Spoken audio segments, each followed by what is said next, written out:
जिसका नाम है विराम चिन्ह। आइए पढ़ते हैं इसके बारे में।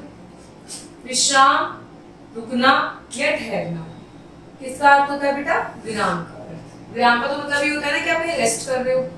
हम बोलते समय या अपने भावों को प्रकट करते समय बीच बीच में अपनी बात पर बल देने के लिए अनेक स्थानों पर रुकते हैं। बिल्कुल, हम ऐसा तो नहीं है कि एकदम कंटिन्यू से बोलते चले जा रहे हैं। मैं भी आपको बात समझाने के लिए कहीं थोड़ा रुक भी रही हूँ, थोड़ा धीरे भी बोल रही हूँ, कहीं पे स्टॉप भी ले रही हूँ। तो इस तरीके से जब हम बात करते हैं तो हम अपने अकॉर्डिंग स्टॉपेज लगाते रहते हैं। यदि बिना रुके हम अपनी बात को कहते चले जाएंगे तो सुनने वालों को तो कुछ समझ ही नहीं आएगा। मैं अपनी बात को कहती रहूं और रेगुलर बिल्कुल रुकूं ना, तो क्या आप मेरे सेंटेंसेस को, मेरी बातों को या मेरे चैप्टर एक्सप्लेनेशन को समझ पाओगे?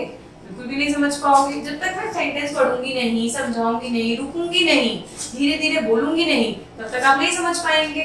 वाक्यों के बीच में रुकने की प्रक्रिया में व्याकरण के जिन चिन्हों का प्रयोग किया जाता है उन विराम चिन्हों को विराम चिन्ह कहते हैं। भाई हम रुक रहे हैं तो हमें पता है कि हमें कहाँ रुकना है, कहाँ स्टॉप लेना है, कहाँ धीरे बोलना है, कहाँ पे थोड़ा सा रुकना है, एक सेकंड फिर बोलना है। ये तो हम ओरली कर रहे हैं, पर व्याकरण में इनके कुछ चिन्ह होते हैं जिनसे हम देख लेते हैं, पढ़ लेते हैं, समझ लेते हैं कि हाँ हमें यहाँ पे थोड़ा सा स्टॉप लेना है, तो उन्हें हम विराम चिन्ह कहते हैं। आइए पढ़ते हैं हम विराम चिन्हों के बारे में।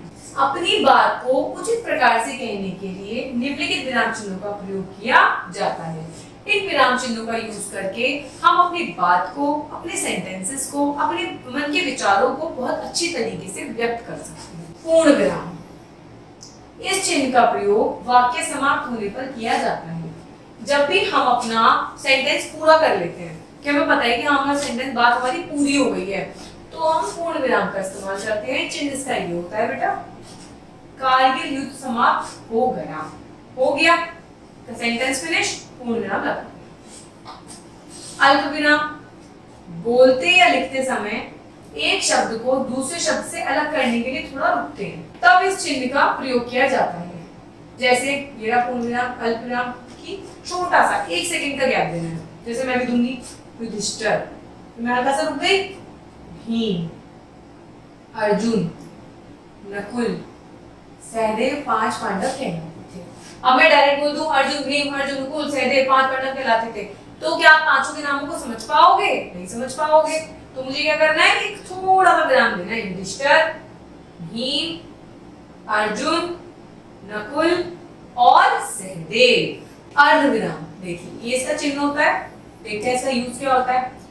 जब वाक्य में अल्प विराम की अपेक्षा कुछ ज्यादा देर तक रुकना पड़ता है।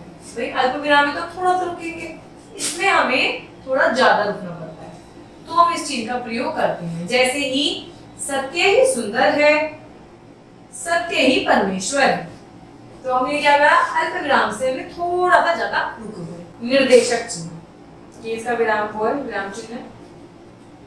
वार्तालाप में वक्ता के आगे संवाद आदि को प्रकट करने के लिए यह चिन्ह लगाया जाता है। जैसे मैं कह रही हूँ, किसी ने कुछ कहा है, मुझे किसी के बारे में बताना है कि मम्मी ने कहा है कि, रुकूंगी ना थोड़ा सा, तो इसका ये क्या होता है, रमेश ने कहा, फिर हम रुके, मेरे पिताजी बीमार हैं। तो वार्तालाप में वक्ता कौन होंगे इसमें? रमेश। रमेश के संवाद को कहने के लिए हमने क्या करा, थोड़ा सा रुके। योजक चिन्ह, यह चिन्ह दो शब्दों को एक साथ कहने पर अर्थात विपरीतार्थक युग्मों में यूज किया जाता है। ये तो हम ऐसे भी करते हैं, ये तो आपको पता है, लाभ, हानि, तो हमें दोनों अलग अलग शब्द हैं, ऑपोजिट शब्द हैं, दोनों को एक साथ लिखना है, तो हम क्या करेंगे, योजक चिन्ह का यूज करेंगे। सुख, दुख, ये तो आप क्लासेस में भी पढ़ते हैं, अपनी कॉपीज में भी पढ़ते हैं, जब आप बोलते हैं तब भी आप थोड़ा स्टॉप लेके ही बोलते हैं।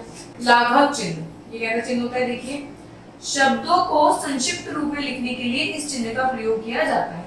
जब हमें कोई शब्द पूरा नहीं लिखना होता तो हम उसका कुछ शब्द लिख देते हैं और उसके आगे लाघव चिन्ह लगा देते हैं, तो उसे पता चल जाता है कि इसका मतलब ये है। जैसे इंजीनियर में हम सिर्फ इंजी लिख देते हैं और ये लाघव चिन्ह लगा देते हैं, तो समझ आ जाता है कि इसके आगे इंजीनियर है।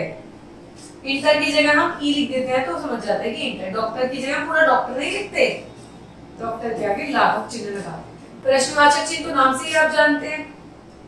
जिस वाक्य में कोई प्रश्न पूछा जाता है उसे अंत में इस चिन्ह का प्रयोग किया जाता है। जैसे तुम गांव कब जाओगे, जब भी कोई क्वेश्चन पूछा जाता है तो हम ये वाला।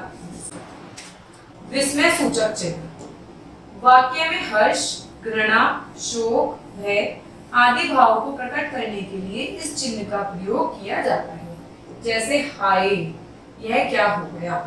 कोई भी दुख है, कोई भी बहुत एक्साइटमेंट वाली बात है, कोई भी खुशी वाली बात है, या कोई भी बहुत शोक सूचना है, तो उसके लिए हम विस्मय सूचक ये वाला एक्सक्लेमेटरी का साइन यूज। कोष्टक चिन्ह किसी बात के विशेष अर्थ को स्पष्ट करने के लिए इसका प्रयोग करते हैं। जैसे यह प्रियंवदा प्रिय बोलने वाली स्त्री है। अब हमें प्रियंवदा नहीं पता, किसी बहुत लोगों को नहीं पता होता प्रियंवदा का क्या मतलब होता है, तो हम उस कठिन शब्द का इजी मतलब ब्रैकेट्स में लिख देते हैं, तो हम कोष्टक शब्द का चिन्ह का यहाँ यूज करते हैं। तो त्रुटि चिन्ह लिखते समय जब कोई शब्द भूल से छूट जाता है तो इस चिन्ह का प्रयोग करके उस शब्द को पंक्ति के ऊपर लिख देते हैं। जैसे राम मंदिर जाता है, तो अब हम मंदिर भूल गए तो हम क्या करेंगे, ये त्रुटि चिन्ह लगा देंगे और ऊपर लिख देंगे मंदिर।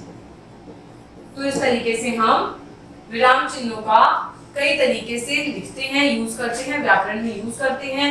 इन चिन्हों के द्वारा हमें पता चलता है कि हम अपनी बात को कैसे बोलना है, कैसे प्रकट करना है, कहाँ रुकना है, किस तरीके से बोलना है। Thank you.